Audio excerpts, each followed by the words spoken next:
We are joined by Mr. Shahid Farooq Sahab.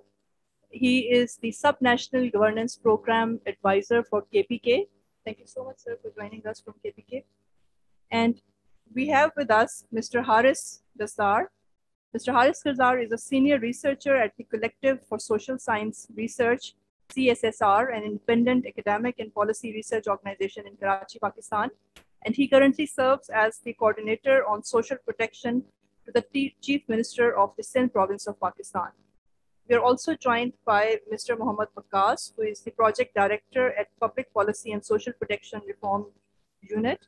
And he has served government and private sector for 7 years on different position and portfolios. We also have the core organizer of the session and the social protection expert from GIC Pakistan, Syed Muhammad Mustafa, with us. And we again welcome you all to this session. So last night, we had a very holistic and comprehensive discussion on social protection. The main purpose of this discussion was to have a certain level of consensus that there is a need for multi-tiered social protection. There's a need to actually have alignment with the provincial and federal entities, the provincial social protection authorities, and multiple platforms and departments of government. So along with this, many other social protection mechanisms were discussed, from the digital footprint of social protection to the political economy of poverty reduction in Pakistan, and many useful insights were given by the worthy panelists on this. So in continuation, today, the aim and objective is the bigger question of how to have a way forward on this. What will be the implementation mechanism of whatever has been discussed in terms of multi-tiered social protection, how to build a crisis-resilient social protection in the face of the crisis, just the way we faced in COVID, what were the evidence gaps, and how we can actually overcome these gaps and go towards a very technical implementation process. So you see, Punjab is probably has taken the lead in capitalizing this 18th Amendment and has initiated its own social protection program by creating a dedicated agency for this, which is the Punjab Social Protection Authority. The authority came into being in 2015 through an act of parliament, and it has been mandated with the task of preparing policies and also for integration of different social protection initiatives that have been taken at that time by all different departments in Punjab, and also to provide a uniform or unified MME of these initiatives, and to see how these could be improved. So Punjab, as the finance minister yesterday night also mentioned, that there is a paradigm shift and there is a focus on this social protection, not only on health and education, but on accumulating human capital by providing other streams to this as well, especially spending on economic inclusion of marginalized populations. So if you see this year, the development budget for social protection alone has been 197 billion rupees, which includes the subsidies, may that be on food or transport or agriculture, then also for the operational assignments of the different departments that are also working one area or the other of social protection, including social welfare and women development department, Zakat and Usher, women development department, social services and community department, and then also for the labor and human resource department. So all these are like, if you add the budget for pension, which is also one component of social protection, then the whole budget for Punjab on social protection goes to 72 billion rupees. So after this 18th Amendment, this realization that the province has to work for its population on its own has been felt, and there are then in 2018 we had our own Ehsaas program for the province, which we since, as Mustafa pointed out, that federal government retained certain vertical programs to itself. One of them was BEST, which was a which was a universal cash assistance for poorer households. So we had our role got limited. We decided not to enter into this general assistance to poverty, and we tried to find the policy gaps, the areas where no intervention or lesser interventions had been taken up.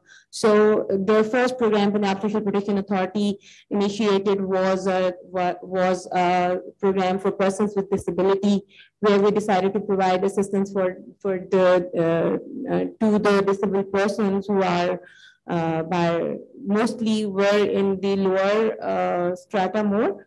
So the program was an unconditional cash transfer, and it had some 67,000 beneficiaries. The number kept on varying, but these persons were provided an unconditional cash transfer of 2,000 rupees per month, and they were also linked to the microfinance opportunities through PISIC. And we also tried to pilot a program, a graduation scheme for persons with disability, where we provided the female with disability with commercial economic assets, and tried to graduated them out of the social assistance program. Then there is, if I could point out the programs that are currently being run are, one of the largest program is Hum Kadam program, which is the first of its kind in Pakistan, and it's the program of social pension. It's a non-contributory pension for focusing on elderly women, 65 years and above, from a household that is from 16.18 to 30 poverty means testing score. This means that it excludes the best beneficiaries and takes the little higher strata or the group into this social protection program. But currently there are some 80,000 beneficiaries of this program. Then we also have designed a program for acid burn victims, because I think for them life becomes very difficult. So in order to provide them, and it's an expensive treatment for these people, and primarily most of them are female victims. So the program was designed for them, and it includes their physical, psychological, and economic rehabilitation. It includes a treatment, psychological consultations, and then some graduation scheme through their vocational training, and they're linking them to the microfinance opportunities. Bahimmat Buzurg I've already mentioned. Then this program was launched. One of the next program is Punjab Human Capital Investment Project, which is the largest human capital accumulation initiative of Government of Punjab. It is of some 53 billion rupees worth project, having 200 million loan through World Bank and 135 million US dollars counterpart funding from Government of Punjab. So this program has three components. This project has three components. One is improving the health facilities and increasing the behavior for taking up these facilities through conditional cash transfer, and by improving our health facilities in 11 poorest districts of Punjab. The cash transfer is for the pregnant and lactating mothers. And the next component is called as the social inclusion, where we decided to, since this project is based on life cycle approach, where we have decided to take handhold the whole hand of a child that was conceived during this project's duration. If we are successful in bringing in a healthy, stunting-free child in the world, then we would not like to waste that effort, and we would prefer to send them to a school which could cater for their early education needs and could improve the learning outcomes of these students. And there is all likelihood that with these improved learning outcomes, they would stay in the school longer than the children who miss on these facilities. And then continuing the circle, we are providing assistive productive assets to young parents of these healthy children in order to provide them resilience and making them come out of that poverty, at times the intergenerational poverty that they are facing. And finally, we have recently launched a program for transgender persons, which is also an unconditional cash transfer for elderly transgender persons and for transgender persons with disabilities. This is a program, it's a smaller program of 50 million rupees, but it is for their social inclusion. Most of the time they are excluded and they do not have opportunities for education and livelihood, respectable livelihood. It's an effort to bridge that gap and provide them support to become useful citizens of the society. Please. Among the upcoming initiatives that Government of Punjab has taken are in social protection is a program based on for the persons with disabilities again, and this would be transfer of assistive technologies for improving their productive abilities and also their mobility and for the mainstreaming of persons with disabilities. Then there is a program in designing phase, which is for the widows and orphans.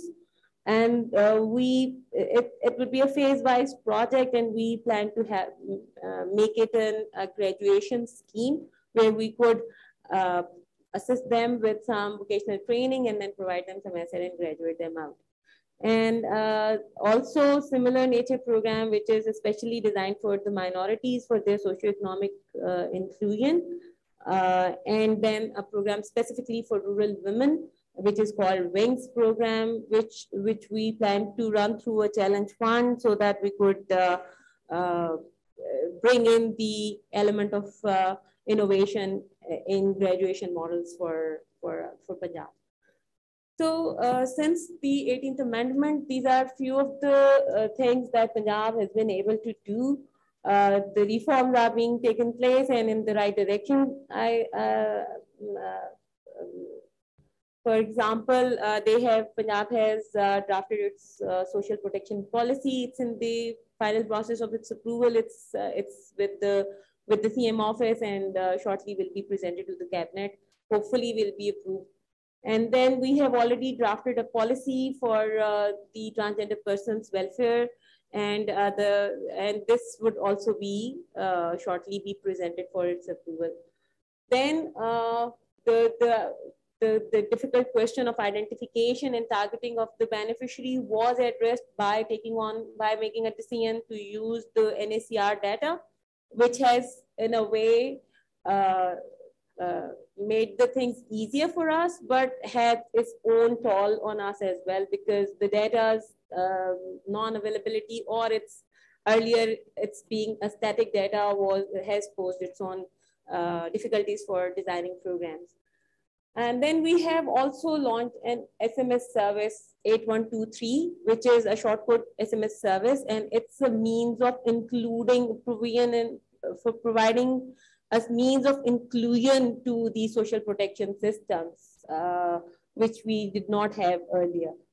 And then we have established district social protection committees, since PSPA is a very lean structure and does not have a field presence. So for our coordination at the lowest tier for the local and district administrations, we have designed this social protection committees where we have included civil society organizations and politicians and notables of the area to assist us in effective implementation and for an M&E and for redressal grievance as well, grievance redressal as well. And also for the improved communication and awareness of different programs and initiatives that Government of Punjab is taking in social protection. Then there are few developments that are underway, which include the preparation of Punjab Socio-Economic Registry. We intend to do this through an integrated MIS, which is underway, and it's also a component of the Punjab Human Capital Investment Project, where we intend to develop integrated systems with the different departments of Punjab, as well as with NSCR and federal entities.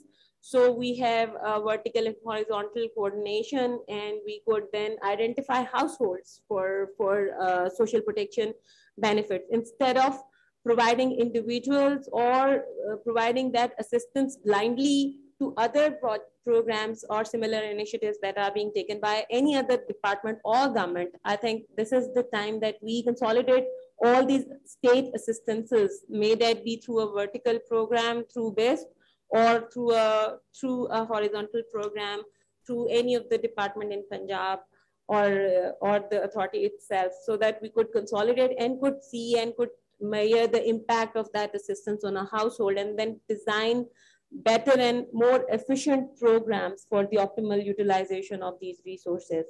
And lastly, we have developed a SP fund. It's written incorrectly. It's the Social Protection Fund.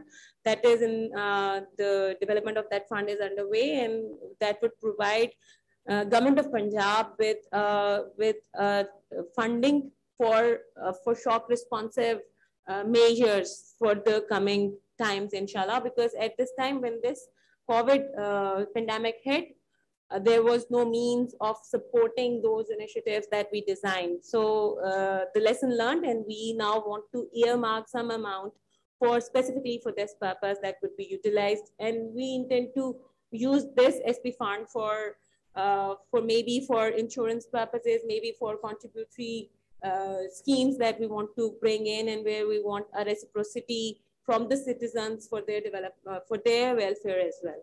Please. And these are some of the challenges that we have faced, that we don't have sufficient HR for this. You see, government has its own hazards and has its own drawbacks. So anyone who is an expert of this important area finds a better job elsewhere as well. So I think retaining this efficient, effective HR with us has been a challenge for the authority. Then the lack of cooperation of different stakeholders, that has also has posed a great difficulty in achieving our mandate, which was to integrate and consolidate different social protection initiatives in Punjab. Because when we try to consolidate these things, or when we approach a department, they take it as an infringement on their rights or on an infringement on their turf. So they just get, you see, they just get apprehensive of our approaches and show this lack of cooperation, and then political mileage and duplication of different programs and cosmetic nature of small programs. And that comes from, you see, from all different tiers. We face it among the different departments in Punjab. We face it through the vertical programs as well. So that lack of cooperation then causes duplications, and then that causes maybe wasteful use of resources or less optimal utilization of resources. Then there are data limitations, because we depend on NSCR, and having a provincial provincial socio-economic registry would be an ideal thing, but at this stage that would be expensive, and that would be time consuming as well. So I think if we could utilize NSCR's data more efficiently, then that would have been a success to the authority as well. And then this lack of interoperability of different databases and in order to cover that gap, we intend to integrate different programs in social protection area of Punjab. And then I think one of the greatest challenges, the undocumented informal economy, which restricts our approaches or which makes the identification of true beneficiaries more difficult. Please. So I think I would conclude my presentation here. These are some of the challenges that we are facing at the moment, and a few initiatives that we took after the 18th Amendment. I think it's a long way to go still, and by improving coordination and cooperation at all levels and creating complementarities, we can achieve the true spirit of 18th Amendment. Thank you very much. Thank you, Dr. Priya. The very first question that after 18th Amendment, social protection is provincial subject, and to what extent the provinces are able to adopt this subject and achieve the spirit of devolution. In fact, I believe that a person who lives in the house can better tell you where the roof leaks. And these are the people who are poor, who are facing hardship. They're living in far-off areas. And when the policy is to eradicate poverty and to protect them is managed from center, it was always difficult to develop a citizen-centric awareness. So after 18th Amendment, the subject of social protection was also devolved. Looking at the documents that time, I feel that the term social protection was not adopted in this very comprehensive sense. Though social protection was there were initiatives about labors, about health, education, and social welfare. But what provinces did, first of all, they changed their rules of business, and then they adopted the term social welfare. And the existing at that time department was working, the social welfare department, and most of the people in different offices in agriculture, in health, education, labor, they were under the impression that the social welfare is only the job of social welfare department. So when we read the 1985's social rules of business of KP that was amended in 2010, we find that very small words were added of social welfare in different subjects of different departments. But practical implication of this social protection, this devolution and the 18th Amendment work. In fact, KP government at that time tried to develop their expertise and consolidated things under a development project in P&D department, and that was Social Protection Reform Unit.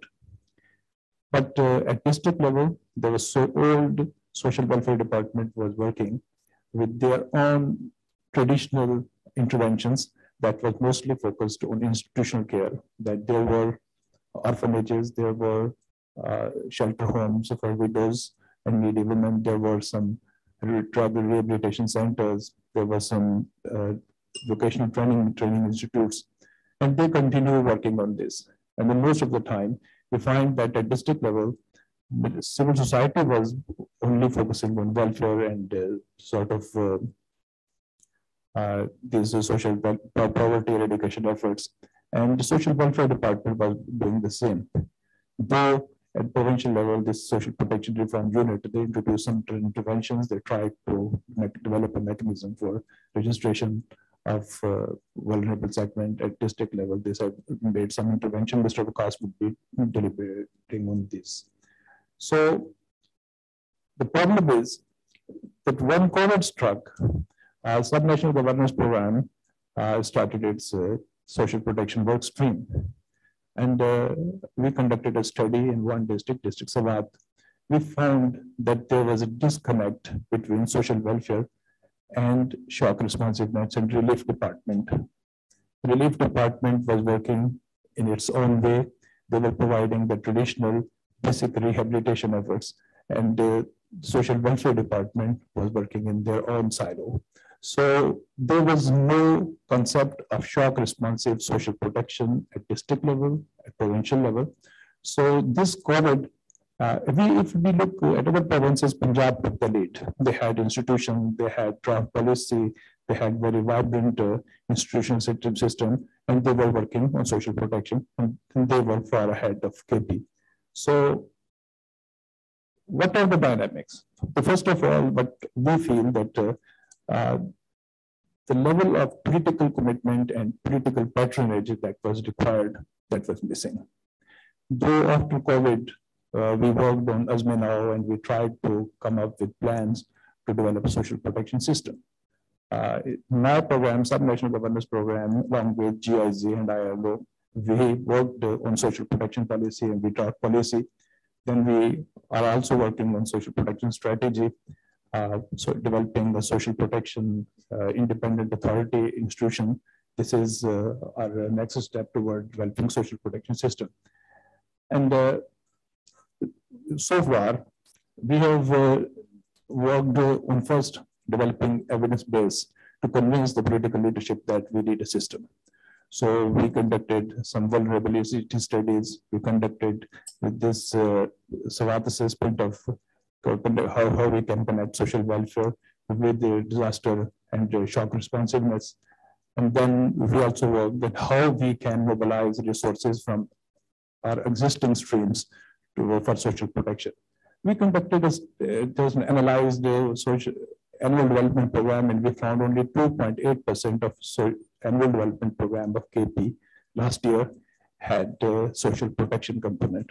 So we also worked on how we should be mobilizing more resources and streamlining our existing resources stream to contribute towards social protection.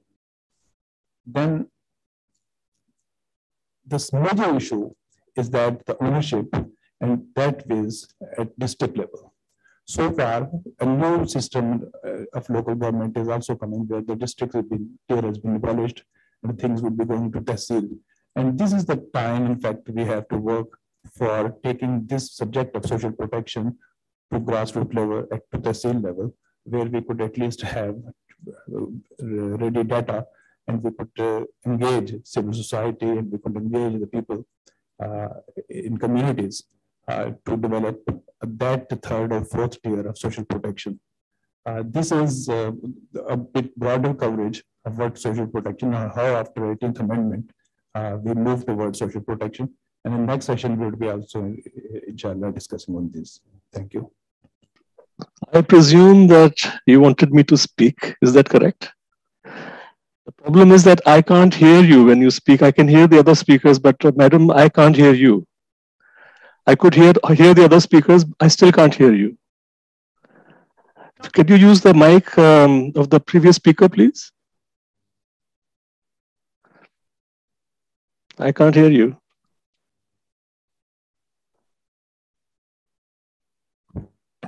Mr. Harris, now can you hear us? Perfectly, yes, perfectly. But kindly, we cannot hear you properly. The sound is quite low. Can you hear me better now? Can you hear me better now? I'll just speak closer to the mic. Is that any better? I'm afraid not.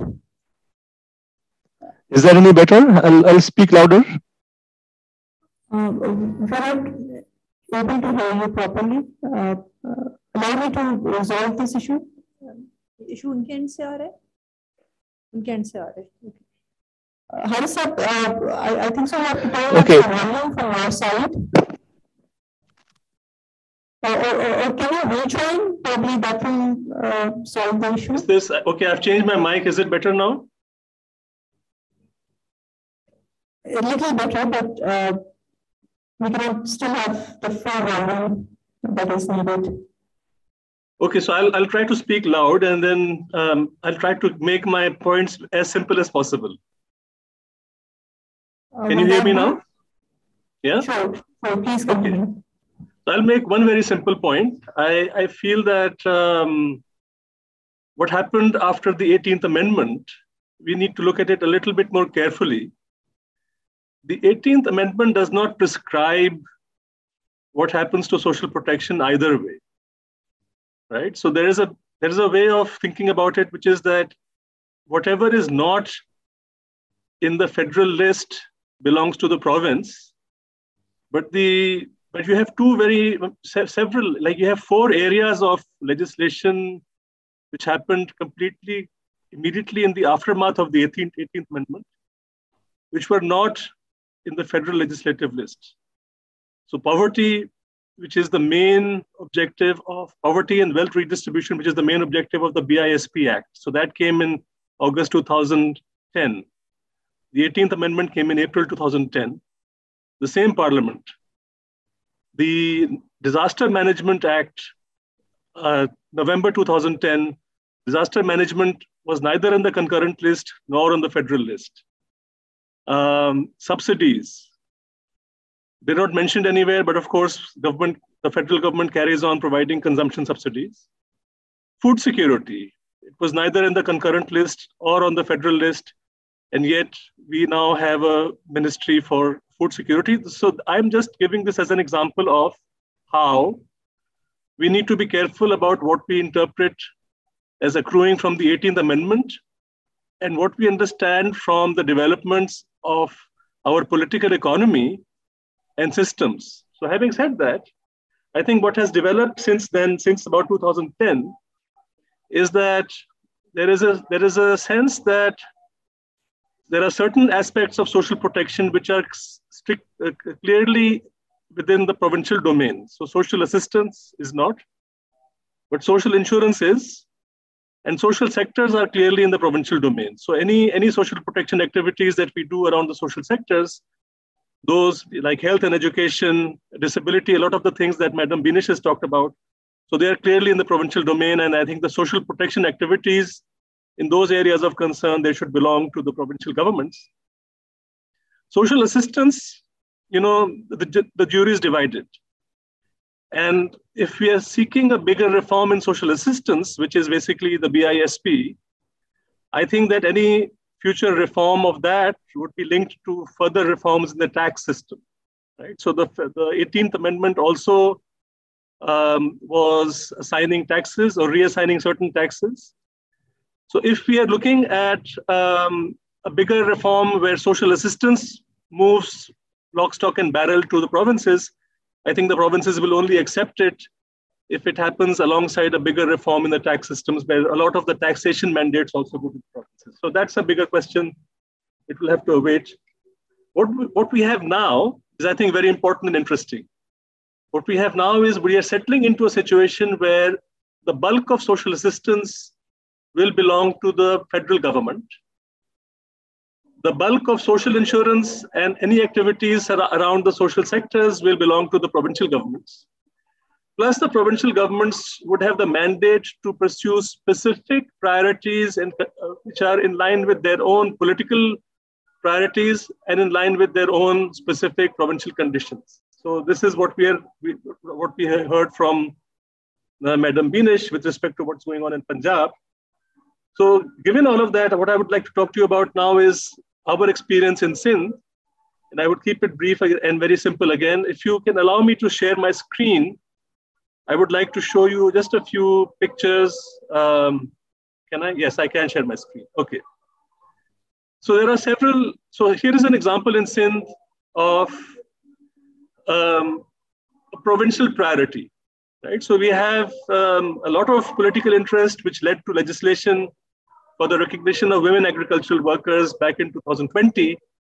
Now, this is something that we expect to be supported by a provincial social protection response. So this is just one example. Another response. If you can put your screen on presentation mode.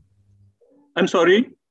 If you can put the slides on presentation mode. The phone is too small to see. I can't hear you that well. I'm just moving this now. Now, this is the kind of working definition we have for social protection. I know there is a definition was given by the first speaker. I really couldn't hear their presentation, but here is a repetition of social protection which exists in our national system. It's part of the National Social Protection Strategy of 2007. All public initiatives that provide income or consumption transfers to the poor, protect the vulnerable against livelihood risks and volatility, and enhance the human capital and rights of the marginalized with the overall objective of reducing economic and social vulnerability. of the poor, vulnerable, and marginalized individuals and communities. So as you can see, it's a broad definition. It includes a whole range of activities that both provincial and federal governments will do. And then finally, I want to then show you something that is very similar to efforts in Punjab. We now have a mother and child support program, which is now operating in 2 districts. It's being scaled up to 2 districts within the next few months. And then it's going up to the rest of the province within the next 2 years. So basically, these are just some examples I'm cherry picking of how we are interpreting these mandates. We still believe very strongly that the federal government, until or unless there are major reforms in the taxation system, the federal government will have to pick up the bulk of the social assistance part of social protection.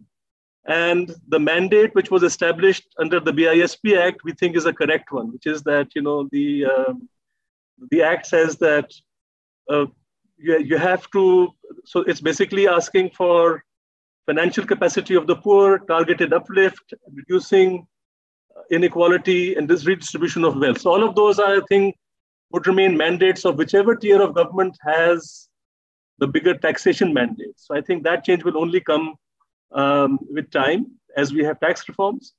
But in the meanwhile, I think that I share most of the points that were raised by Ms. Binesh with respect to Punjab. These are exactly the issues that we are facing here in Sindh, that there are issues where we have come to a conclusion that we will need to establish our own socioeconomic registry.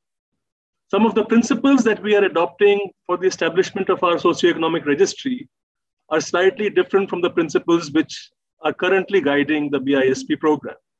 So the current approach of the NSER, we are slightly moving ahead of that by saying that we want a dynamic social registry, which allows for a rights-based relationship between state and citizen. So people should be able to demand of the state where the mandate has been given to get support, and they should be able to do that in an easy way. And the state has to be held accountable through that. So the social registry is both a way for the state to know the people, know where they are, all of the other stuff, all the technical stuff like targeting and all that, but it's also a window of the citizen towards the state. So this is basically, these are some of the efforts that we're making, and I'm very happy to learn more from the experience of other provinces. And I will stop now and wait for further discussion in the next round. Thank you so much. Thank you so much, Harisa. Now I would request Mr. Mohammed Waqas for his views. Thanks, Fran.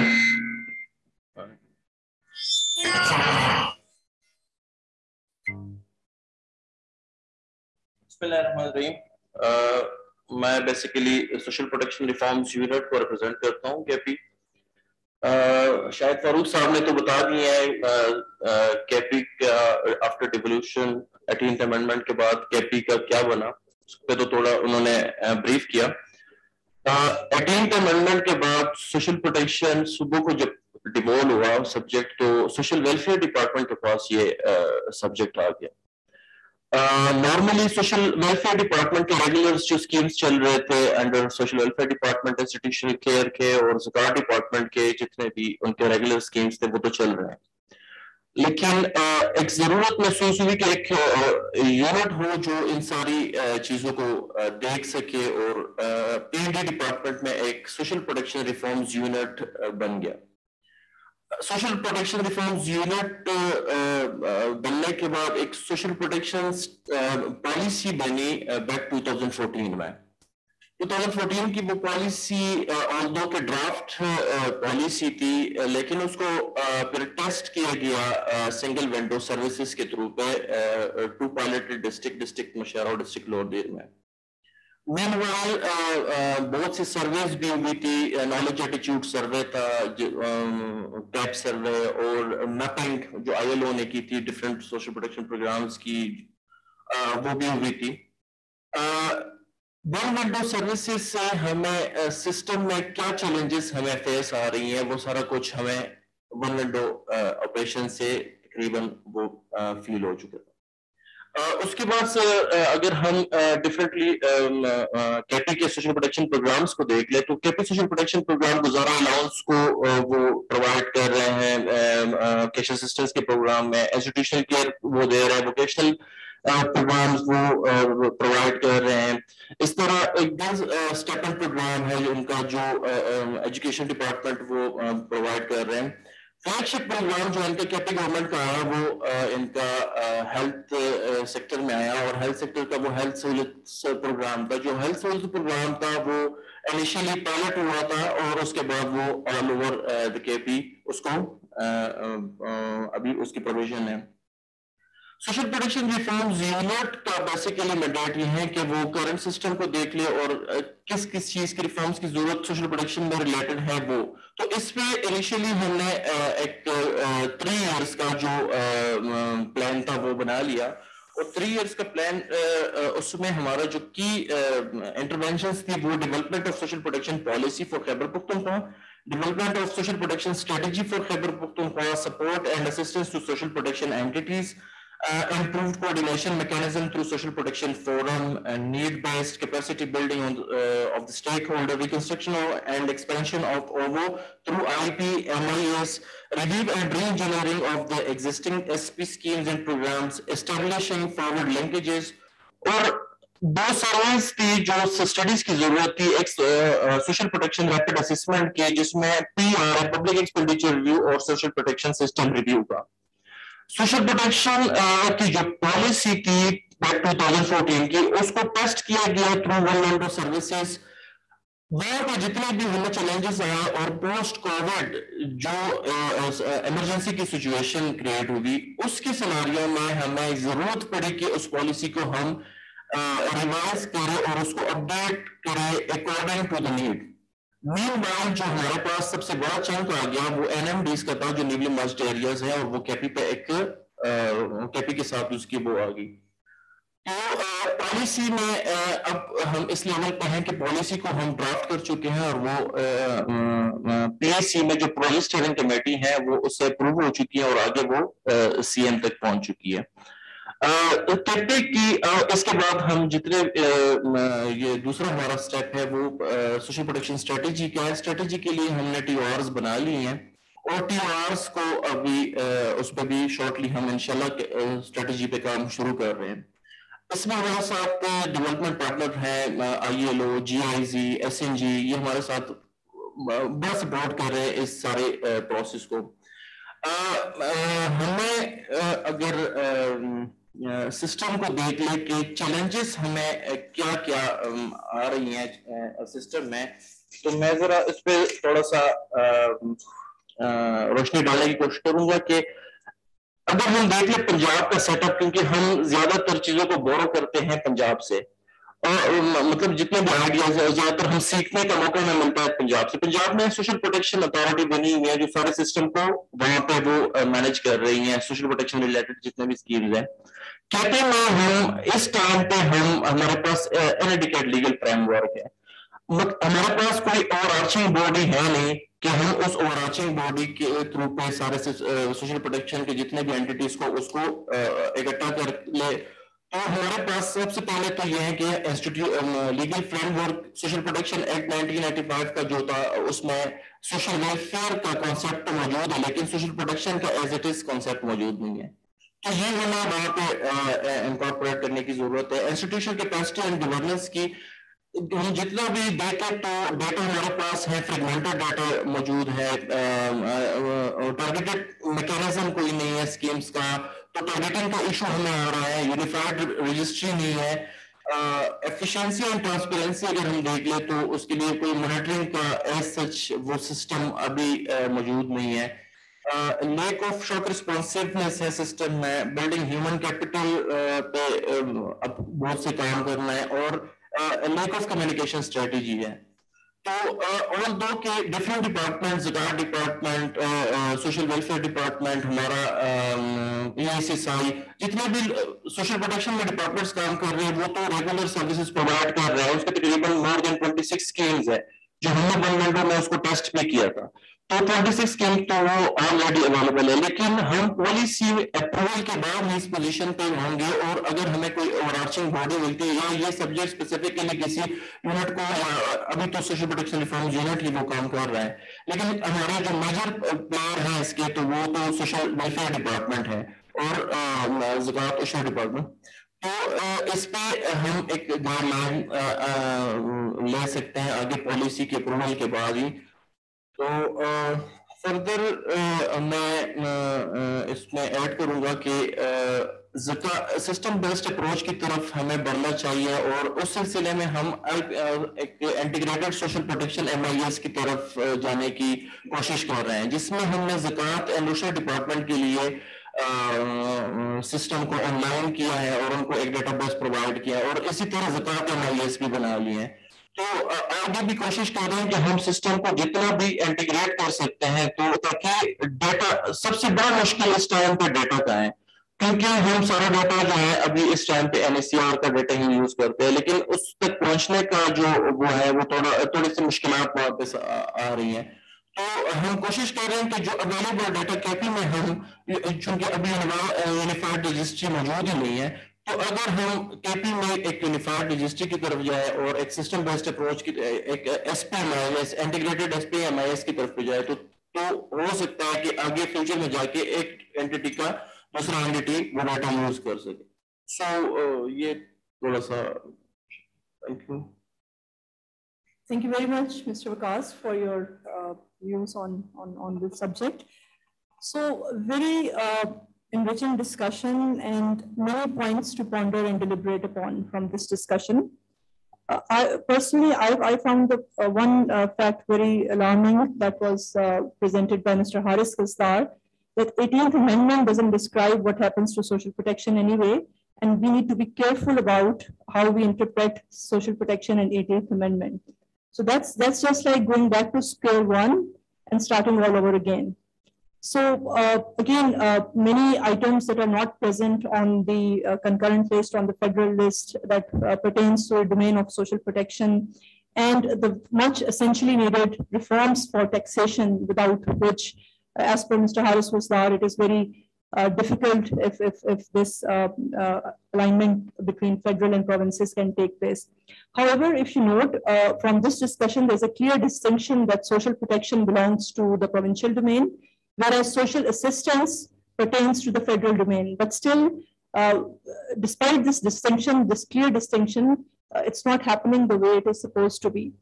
And again, another alarming fact highlighted by Mr. Shahid Farooq, that major issue is the lack of political commitment and the ownership at district level. So social protection mechanism that comes with a very localized character, if this endorsement by district level or grassroots level is missing, how we actually overcome this problem, that is the bigger question. And there are other multiple questions that we will come to in this random discussion round, and I will request Mr. Muswa Saab to co-moderate it with me, because of his broad knowledge on the subject. So I'll just like kind of put forth few points where I would like to take your views, and then Mr. Muswa Saab can also add upon it. So Ms. Minishu talked about this reform of Punjab Socio-Economic Registry and then Unified Registry. So, and also about the reform of monitoring and evaluation of social protection interventions, I mean, part of the reform system. So will there be any joint monitoring of program provincial authorities with federal, or will provincial authorities, will they be able to get hold of the NACR, the updated NACR at some point in time? And also the payment instruments. If we see all social protection authorities, provincial and federal, they have hired their own different banks. So there's no synchronization in that. And again, when we talk about private partners, for example, PPAF has a different set of partners, provincial authorities, they have different set of partners. So is there any possibilities for consortium building, for any grievance redressal mechanism, impact assessment that is much needed if we see it holistically rather than separately province-wise? So few questions for you, and if Shahid Saab, if you would like to answer, especially what can be done to overcome this endorsement issue at KPK, and especially the lack of data, because you emphasized on lack of data throughout your talk in the plenary session. So if you can have your take on that, thank you. Dr. Freya, I think today in this session, what is missing is federalist representation. I think if we keep on asking for things from somebody who is not even present here, or could respond to our concerns, or justify or provide any excuse for that. So I think we'll be actually moving in circles and cribbing on our own heartburns. So when we say of this monitoring and evaluation of social protection initiatives, it is initially for the Punjab. It is primarily for the different departments and different initiatives of different departments in Punjab that we are doing. And it's not an easy thing to do, let alone we think that we are in a position to monitor or evaluate a federal government vertical assistance program. So it's the startup for us. We are just beginning the process. What we are doing is we have mapped all these social protection initiatives, and we have done this exercise for this current budget as well, and have seen where the Government of Punjab is putting its money on social protection. And then we have started getting in the data from different departments. I think when KP is in position, or for that matter, Sindh as well, when they are in the process of designing or creating their own social protection entities, one strength that we have is the strategic location of Punjab Social Protection in Planning and Development Board. Things are a little easier for us with the patronage of this Planning and Development Board. Rather, if had we been with Social Welfare Department, we might not have that say. So since it's a part of Planning and Development Board, so we are able to roll out things, and we are in a position to engage with other departments without making them feel that it's the infringement on their authority, or we're trying to sort of boss them around or anything. So we have just started the process, and it's a difficult thing. We actually lack the actual capacity for undertaking such a colossal task of monitoring and then evaluation. And because impact evaluation is probably something that is very rare for social protection programs in Pakistan rather. We are trying to engage consultants for our Punjab Human Capital Investment Project and for PSP as well, who have done some impact evaluation of SP programs, and it's a sad state of the things that we are unable to find a suitable candidate for that process. So it's a difficult thing that we are doing. And then when you say of unifying different programs, the mechanisms, the designs, unless we sit together, this is not possible. Maybe we are working for the same universe. I really like this. We are also proponents of a dynamic socioeconomic registry, and since this is also evolving, and I think the current structure, the current format is probably moving in this right direction, and they are planning to have their offices in Tehsil, at Tehsil level, where inclusion and exclusion both are possible.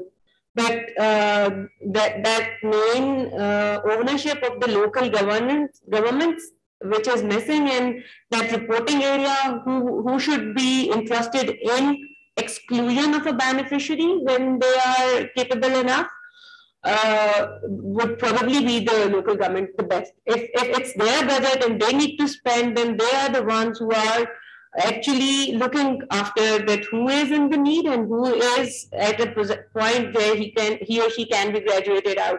So unless we take this to that tier, this exclusion, inclusion, or the idea of having a dynamic socioeconomic registry would be a dream only. So these are a few things. You see, Punjab has its systems in place. We have our own financial service provider. And for that matter, for this Punjab Human Capital Investment Project, we have an implementation partner on board as well, and we are in a process of engaging a implementation partner for our GNL programs as well. So we are working with the civil society, we're working with the private partners, and we're working with the government entities. But still, I think we are working in silos. There is a need to sit together. There is a need to maybe to design uniform, if not uniform, then on the broader parameters, design programs accordingly, so that if it has to come down to provincial government from federal government, we are in a position to take on the responsibility. I would conclude my response to your question by quoting this Ehsaas Ration and Daat program, because I think that is a targeted subsidy program, which is Punjab was in the process of developing a targeted subsidy project for wheat. It's the greatest burden on our budget, and we wanted to make it targeted. The only hindrance was non-availability of the data, because of which we had to continue burdening that, carrying on that burden of universal subsidy on wheat. So we were in the process of designing that. Federal government designed almost on the same parameters, almost on the same contours, their own program, but we are not made part of that. They did not want to utilize our capacity for implementing that program. And so when they leave after 6 months or a year or 2 years, Punjab would have to initiate the process on its own again, maybe, for engaging the financial service provider and bringing in those Kriana merchants and everything. Had we been made part of that process and our own existing capacity could have been utilized, then this transition would have been smooth. And actually the role of federal government for creating that capacity in the federating units would have achieved as well. So I think any such discussion without the presence of federal government would not be very useful. But we did have the Yes, we did. And but for this, specifically for this 18th Amendment and its implications, they needed to be here.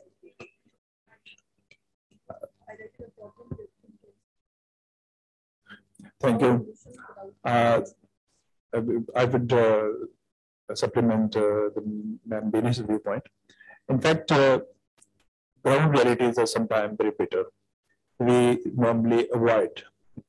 Now we feel that provinces are dependent, and sometimes they are seeking assistance from federal government in approaching the targeted poor and vulnerable people. In this COVID, Punjab government transferred funds to federal for disbursement, so the same with KP.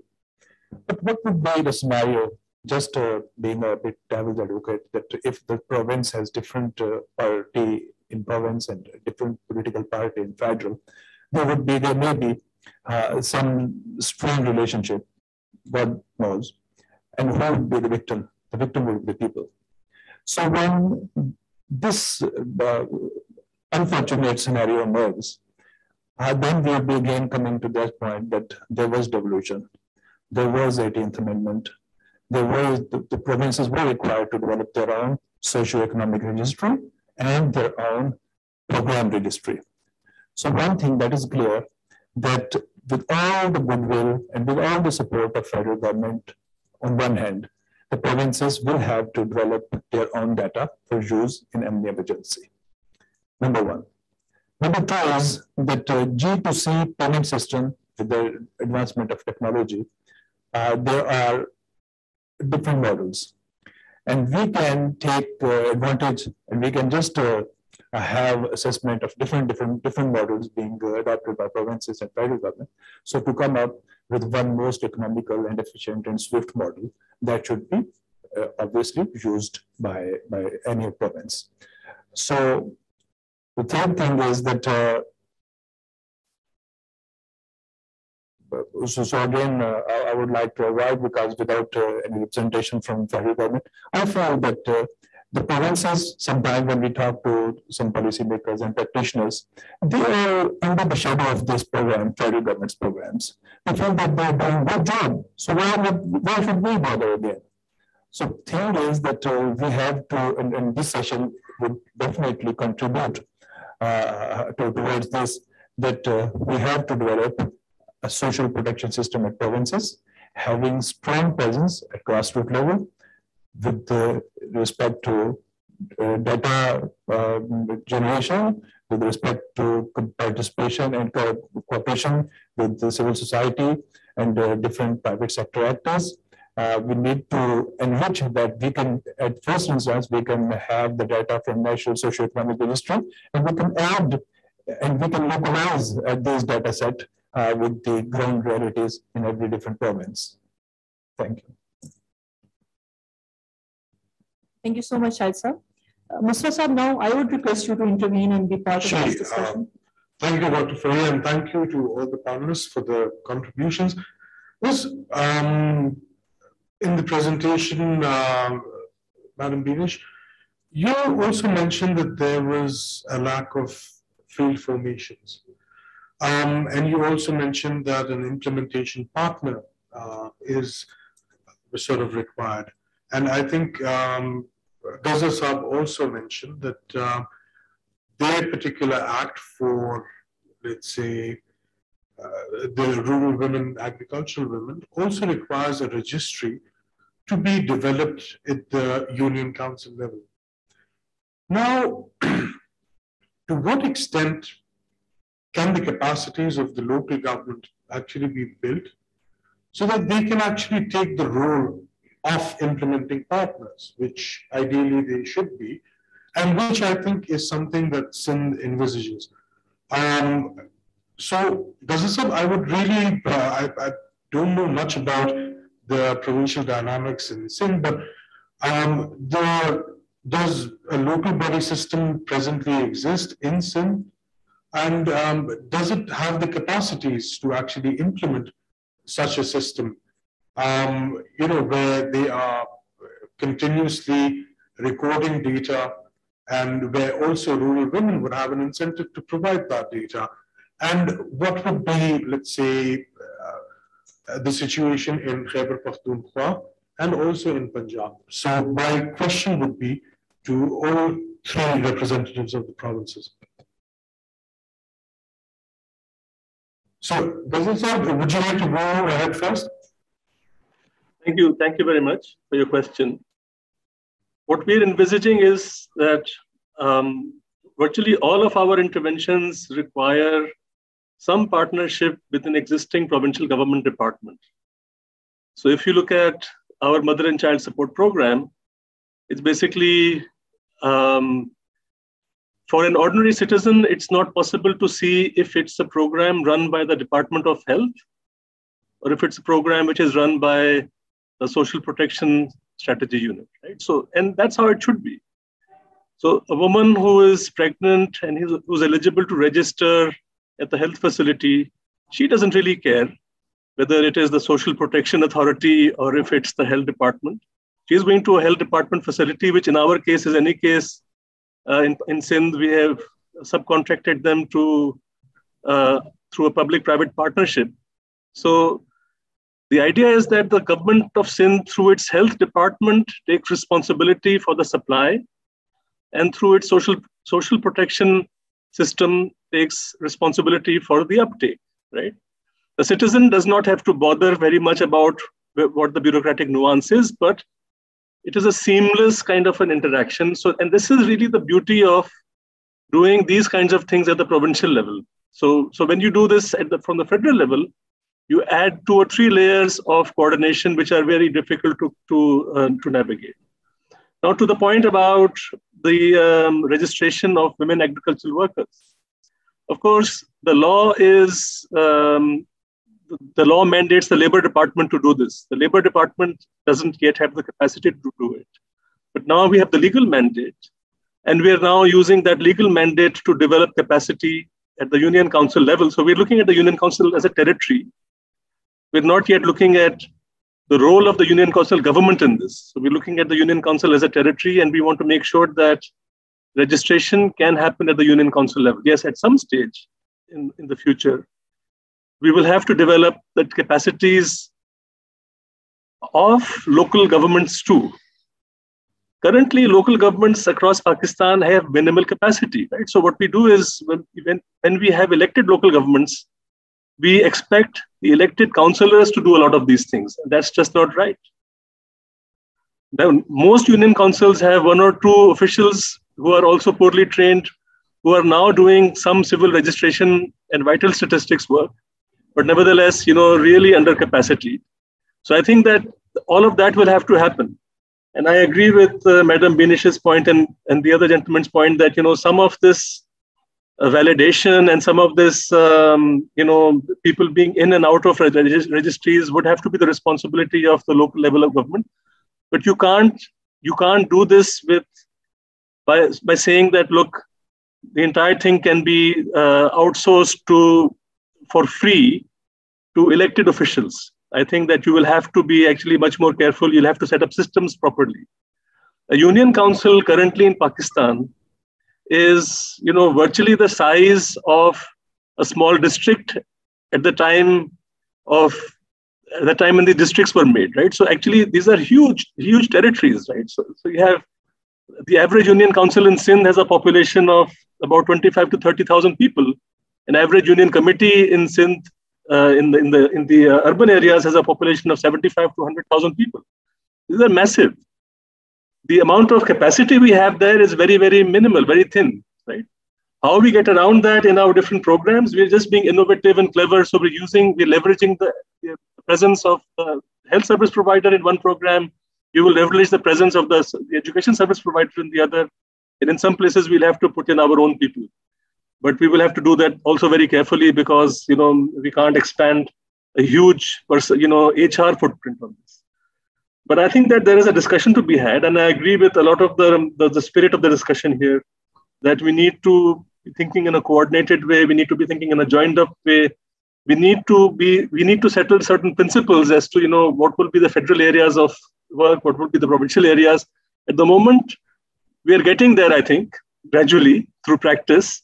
But I think that we will probably need to do it in a much more cooperative way, in a much more, dialogue-centric way, as the political opportunity arises. At the moment, unfortunately, I can speak, unlike some of my colleagues on the panel, I can speak from a political point of view as well, because that's what I'm representing. And I feel that at the moment, the political circumstances are not right. They're not opportune for this level of dialogue. So the 3 laws which I kind of mentioned to you, we talked about the 18th Amendment, the BISP Act, the NWA Act. All of them happened in 2010, when actually there was a very high level of cooperation across the political divide and across provinces. So we probably need a little bit of that kind of atmosphere again before we can settle down and settle down the roles and so on, and we can have much greater cooperation. I can give you many examples, and Madam Binish can, and our colleagues from KP can, of how small little things cause major problems when there is a lack of coordination. I mean, somebody mentioned this issue of payment. Can we have a unified payment system? Of course we can. But we've taken a view in our province, given the nature of the rural settlements, our rural settlements are tiny, that, the service provider has to be, we want to use online payment systems. The federal government has taken a view that they want to use ATMs, right? An ATM for us means the rural women probably have to travel a long way to get a benefit and probably have to spend as much as the benefit amount. So we have to make decisions on the basis of our conditions. If we can make those decisions in a cooperative atmosphere, then of course, a lot of those decisions can be taken in a coordinated way. But it will require, a lot of give and take. Thank you. Thank you very much, Haris sir. And in the interest of time, I'll be summing up the discussion in few words. Mr. Saad, would that be okay? Yes, sure. Sure. Thank you so much. So when we talk about, to sum up this discussion, when we talk about social protection, devolution, and 18th Amendment, we are actually caught in this strategic alignment paradigm of political supportability, technical correctness, and organizational implementability. So like in the case of KPK, the paradigm that is out of place is political supportability.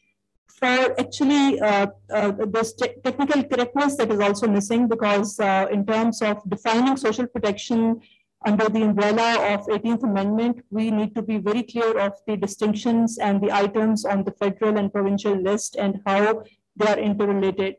And further, in terms of organizational implementability, again, a lot of reforms and structural adjustments are needed because while we need synergies between federal and provincial social protection authority on one hand, we also require a clear devolution and distinction as per the 18th Amendment.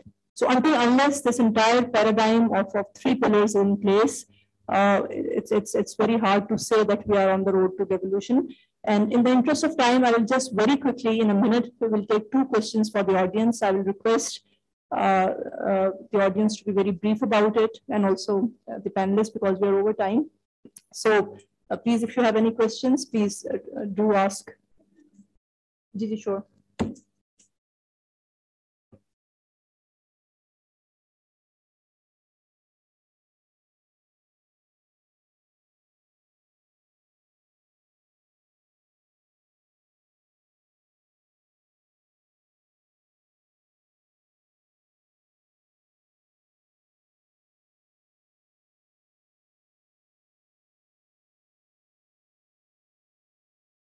Data को polio workers उस तरह तो हमारे पास local government का setup भी है, लेकिन मसला कैपेसिटी का आता है कि उनके पास इतनी कैपेसिटी है, क्या वो इतने वेल ट्रेंड हैं, या दोबारा दूसरी चीज ये है कि उसमें हम टूल कौन सा यूज करेंगे. फॉर एग्जांपल अगर NACR का डाटा है, NACR का डाटा तो उस पर वो इतने लॉन्ग कॉमन क्वेश्चनियर्स है, तो पोलियो टीम के साथ एडिशनल इतना टाइम है कि वो उस एक्टिविटी को भी साथ लेकर चल सके, और उनको इतना ग्रिप है और उनकी लीगल बैकिंग क्या होगी उस टीम्स को.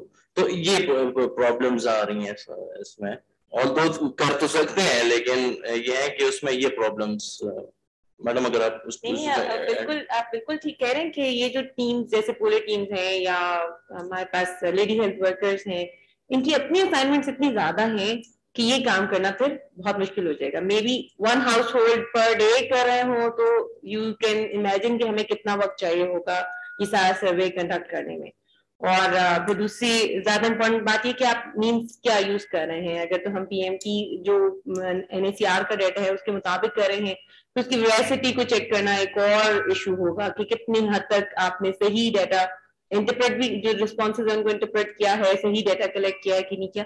So it's not as easy as we think it is. It's a difficult job. I think that is why provinces are feeling a little shy in doing that, or it requires lots of resources as well. तो वो फिर अगर आप बार-बार same चीज के ऊपर resource waste कर रहे हैं तो that is actually a wastage which could have been averted and could be avoided. Very much. We have another question, please, sir.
In fact, in newly emerged areas, the social protection approach would also need certain other interventions.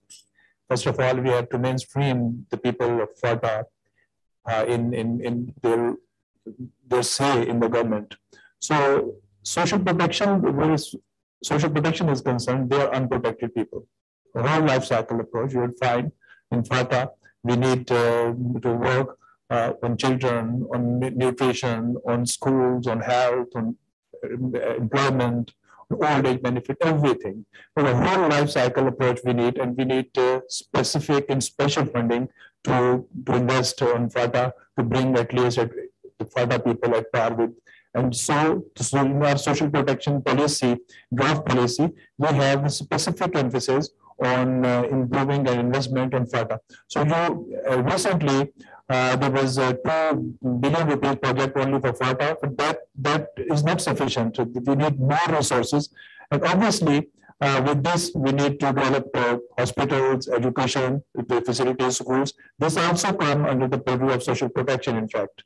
And I agree that the social protection's normal approach would have to accelerate, and we have to design specific localized interventions to at least help FATA people to come at par with the other districts.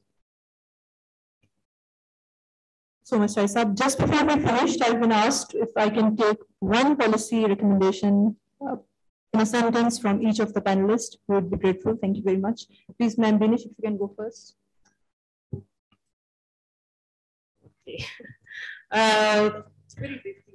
Policy recommendation would be like more coordinated program designs and more interaction with peers. I think that would help us become, that would keep us abreast, and we would be avoiding those wasteful use of resources. Kasab, from your side. The system should be evidence-based. So this is basically what my take is, that we need to move towards the system-based approach. So that will help us. Harisab, maybe request one from your side, a policy recommendation that is widely needed. I'll make 2. One is that, or I'll make one which and then have a subset within that. I think that we do need to take this issue of coordination and the division of labor very seriously. I think the topic of this seminar is very, very urgently required. I think it's really, really important. And I think that, so that effort has to be taken at the policy and the political level across the board. So we have to put it on the political agenda and the policy agenda. And one way of doing something very specific in that regard, it's not a complete solution, but part of it, is to make sure that all the provinces and the other levels of government, like Azad Jammu Kashmir, Gilgit-Baltistan, they all have representation on the board of the BISP. I think that's going to be, that kind of a change would actually make it very easy to start that discussion in a very cooperative way. Thank you. Mr. Sir, since you are a panelist, please. Thank you. I would actually request Ms. Binish Fatma if you can give closing remarks for this session. Thank you. Thank you very much, Mr. I think Dr. Faria has already concluded the session very well.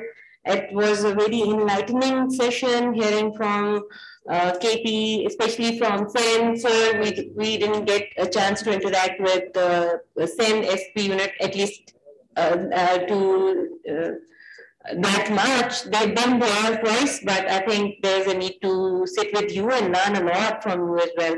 And however, with KP, we are very closely interacting, and we are also in interaction with Azad Kashmir for their SP authority as well. So I think there should be more of such sessions where representation from different governments is available, and we discuss and we just enrich each other's experience, each other's presence, and support each other in the way we could do that. Because this is not just supporting an organization, this is actually supporting our own people. So thank you very much for holding such an insightful event. Thank you. Thank you so much. Just one word, that we need to prioritize social protection. We need to take the social protection at the level of defense. As defense is important, from protection from outside invaders, social protection is in fact needed. to fight within the enemy that is in shape of poverty. So in provinces, we have Ministry of Social Welfare, Minister of Finance, Minister of Zakat.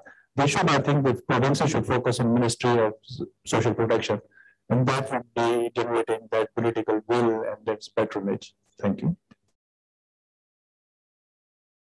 Thank you very much, everyone, the audience, the worthy panelists, and the audience who has joined us online. This has been a very insightful session, and we thank you for joining us and having your time. Thank you.